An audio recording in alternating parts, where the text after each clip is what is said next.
town of blast furnaces and silk mills.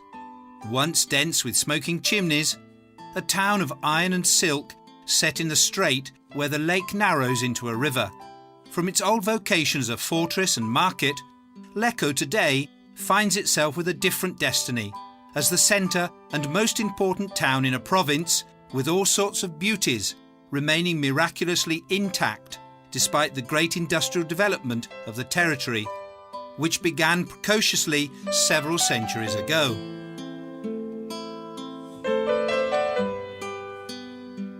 They are natural charms, ranging from the last stretch of Lake Como, rich in small beaches, to the rocky peaks of Grigna and Resegone, so dear to mountain climbers, and the great backdrop to the famous Ragni.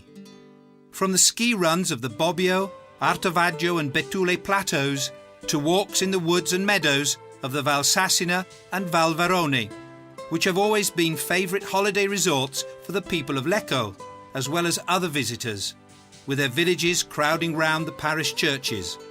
From stone houses, with their stone-tiled roofs, to the rolling hills of Brianza, on the slopes of which the Milanese aristocrats were already building villas in the 1500s, villas which were in no way inferior to the Palladian villas of the Veneto.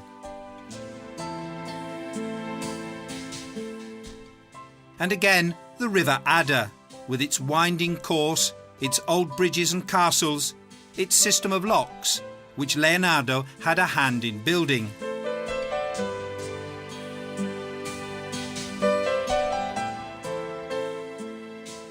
Many scholars claim that it was in this very territory that Leonardo placed his Mona Lisa and Virgin of the Rocks.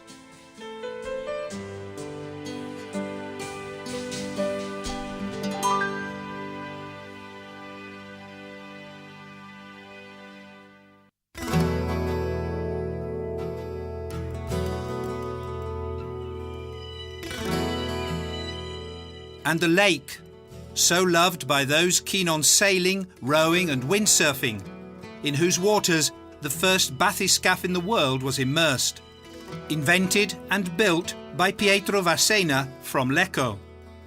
The lake, with its villages built close around the small ports and the mountains directly behind them.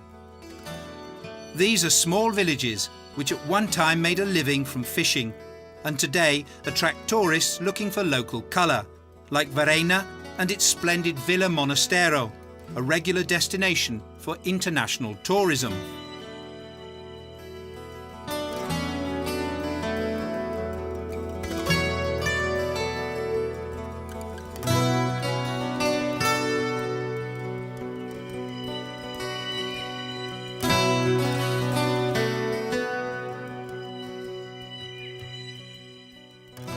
One of these small villages, Mandello del Lario, has become famous all over the world for the Moto Guzzi factory, where the historic masterpiece of Italian mechanics, loved by thousands of fans, is manufactured.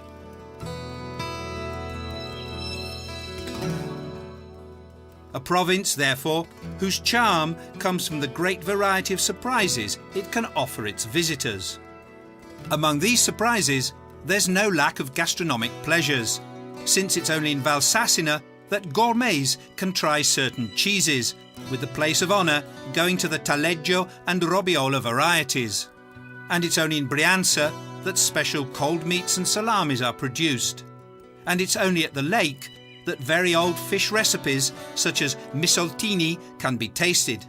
And finally, the artistic charm, all to be discovered in uncontaminated corners of the countryside, where you would least expect to come across it.